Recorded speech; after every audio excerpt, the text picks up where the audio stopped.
23 വർഷവും 7 മാസവും 20 ദിവസവുമായി ഇത് വെച്ചിട്ട് തന്നെ. വെള്ളം വളരെ മോശം രീതിയിലായിരുന്നു എടുക്കുന്നത്. ഇത് വെച്ചതിന് ശേഷം നല്ല വെള്ളമായിട്ട് കിട്ടുന്നുണ്ട്.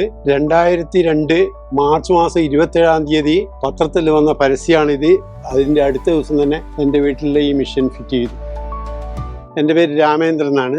1996-ലാണ് വീട് പണിത്. അതിനുശേഷം വെള്ളം വളരെ മോശമായിരുന്നു. ഈ വേനൽക്കാലത്ത് വെള്ളത്തിന് ഒരു ജാതി ചെളിയും ഊറലും വരുന്ന സംഭവമായിരുന്നു. 2002 മാർച്ച് മാസം 27-ാം തീയതി പത്രത്തിൽ വന്ന പരസ്യമാണിത്. സ്റ്റാൻലിയുടെ ഫോട്ടോ ഒക്കെയുള്ള പരസ്യം കണ്ടു. അതിൻ്റെ അടുത്ത ദിവസം തന്നെ സ്റ്റാൻലിയുടെ കോതാടുള്ള വീട്ടിലേക്ക് ഞാൻ പോവുകയും അദ്ദേഹമായിട്ട് സംസാരിച്ചു. അതിൻ്റെ അടുത്ത ദിവസം തന്നെ എൻ്റെ വീട്ടിലെ ഈ മെഷീൻ ഫിറ്റ് ചെയ്തു. 2012 വീട്ടിൻ്റെ അപ്സ്റ്റെയറും പണിത സമയത്താണ് ഇത് മെഷീൻ മാറ്റിയിട്ട് കൂടുതൽ കപ്പാസിറ്റിയുള്ള മെഷീൻ വെച്ചത്. വളരെ നല്ല രീതിയിൽ പ്രവർത്തിക്കുന്ന ഒരു മെഷീനാണ്. നമ്മൾ അതുകൊണ്ടാണ്, അല്ലെങ്കിൽ ഇവിടെ വീട് വിട്ടു പോകാനുള്ള സാധ്യത തന്നെ ഉണ്ട്, ഇല്ല എന്ന് പറയാൻ പറ്റില്ല. കാരണം വേനൽക്കാലത്ത് വെള്ളം അത്രയും മോശമായിട്ടുള്ള സ്ഥിതിയിലായിരുന്നു. ഞാൻ മുഖാന്തരം അടുത്ത വീട്ടിലും അതിൻ്റെ അടുത്ത വീട്ടിലും 3-4 സ്ഥലത്ത് ഇവിടെ തന്നെ വെച്ചിട്ടുണ്ട് ഈ മെഷീൻ.